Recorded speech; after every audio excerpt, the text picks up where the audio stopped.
It's another week on the schedule. It has a little bit of meaning because I got a little family on the team. But other than that, it's another game to prepare for, another team to get ready for. How many players you feel like you'll know on this South Carolina team that you either played against or with? Pretty good bit. A lot of guys, from high school. Some I played high school with, one I grew up with. But like I said, it's another team on the schedule. Is there any fun trash talking going back and forth, or do you have any fun with that? Probably not. If anything, just jawing around with my cousin a little bit, but nothing further than that. I know you guys take this team seriously before this past week, but when they dropped 52 on Arkansas, does that kind of open your eyes a little bit? Well, they're a very talented team. They got a great quarterback, great running back, and great skill players, all around the ball. So, of course, we're gonna have to watch out for those guys. But at the same time, we got to bring our A game. What's the difference you see in Connor Shaw this year versus previous seasons? I feel like Connor Shaw has a better sense of exactly what to do with the ball and when to do it. He's great with his legs, he's great with his arm. He can do both. You just got to be aware of it. You guys have kind of struggled with some of the running quarterbacks, whether it's guys that are runners or maybe guys that are making plays with their feet. Can you maybe put your finger on maybe why that's been the case this year? Right now, I really can't, but it helps us, playing guys like Mariota and Aaron Murray and guys of that nature, guys who actually can run the ball. And so it gives you a sense of exactly what a quarterback like Connor Shaw can do. We can't forget about Dylan Thompson as well in the backup. Is it deflating when maybe you guys have the right defense called, maybe have guys in positions and then the quarterback either extends a play with his legs or makes a play that you guys just kind of shrug your shoulders and say, well, can't really do much about it? Of course, it gets to me. It gets to me when I see things like that happen because that starts with the defensive line, keeping our quarterback points, making sure we don't let them get anything outside the pocket. So it starts with us, so it's definitely frustrating. You mentioned quarterback points. Has that been kind of an point of emphasis already this week? Of course, it's a point of emphasis every week. Weeks in the past, we haven't necessarily, completed that task, but for this week, it's definitely a big point to keep our quarterback points. Corey, how important is it to keep your rush lanes when you're going against a mobile quarterback? It's very important because any slip up can cost you, especially against a quarterback like Connor Shaw. He can take a little play, a play that has no yardage going, and he'll take it for 30, 40 just with his legs. So you have to have your quarterback points. Does that make it more difficult to play loose, play free when you have to worry about that?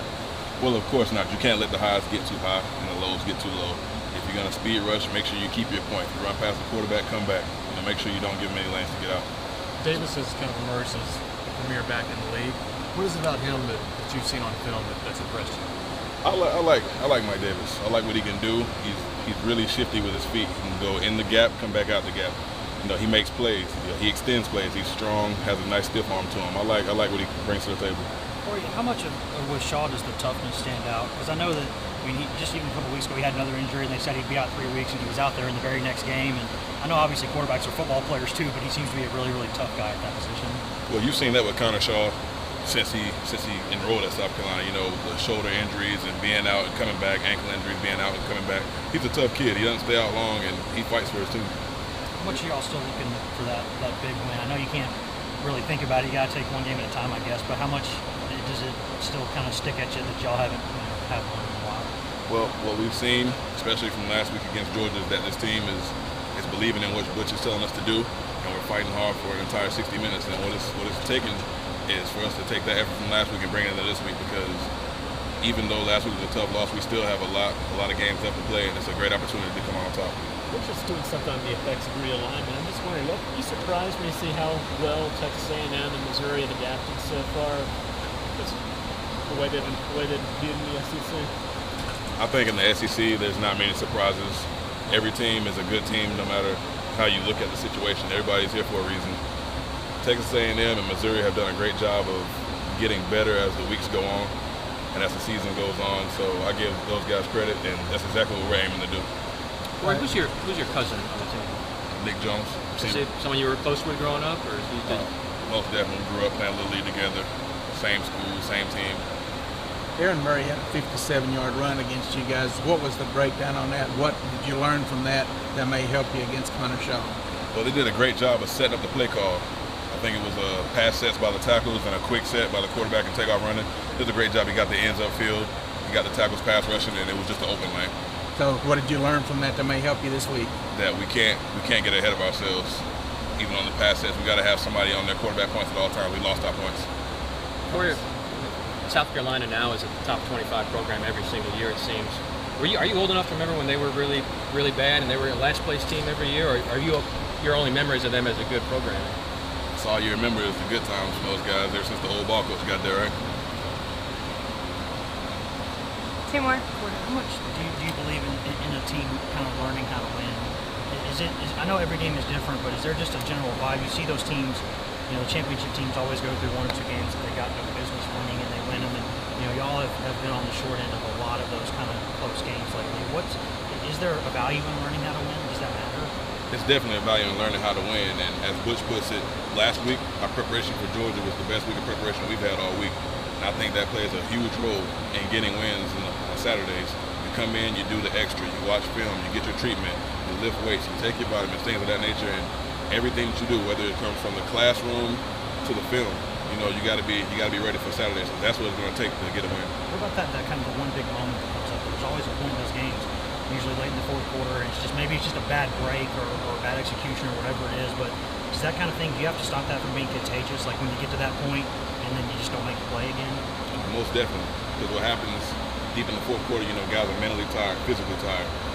They're not thinking about what's going on around them. Maybe they're not looking at, hey, I need to tell this guy he has this assignment or such and such. Things of that nature. But when it comes down to the fourth quarter, Saturday against South Carolina, we need to make sure that we're fully prepared mentally and physically for anything that can happen. How far do you feel like you've come since a couple springs ago when you took some time off to now where you're one of the leaders on the defense, a guy that the coaching staff likes to brag about? I'd like to think I've come a long way. Refocus on mindset, just understanding my priorities and what I need to do as far as the classroom and on the field as well. And I feel like we've got a great coaching staff that helps us stay on top of things. And I got teammates that stood by me the entire time, so I feel like I've come a long way. Is that South Carolina playing them in one last time? Is that extra for you? Not at all. Not at all. I see them as another opponent, and we have to just bring our A game and be ready for whatever they bring to the table. Thank you. Hey, Corey, what's your take on this the band issue? Do you guys like the current mix right now between the band and the music? I didn't really notice it too much, but as far as the band issue, I don't think we won't discuss too much of that. I honestly don't even know what's really going on that side of the department. We're just focusing on trying to win games. And then that Georgia atmosphere just last Saturday, was that one of the better atmospheres you've been a part of? Most definitely. The crowd played a huge role. All of Ball Nation showed up on Saturday, and I think it helped us. Yeah, and what will you guys have to do maybe on Saturday to generate some of that boost? Noon game, ball break, stuff like that. Is any of that, lack of energy maybe in the stadium, do you guys think about that at all? Not at all, not at all. We got to create our own energy as a team. Give all credit to the crowd. They help us tremendously, but as a team, we have to come out. We got to start fast and make our own energy. Thanks. Thank you.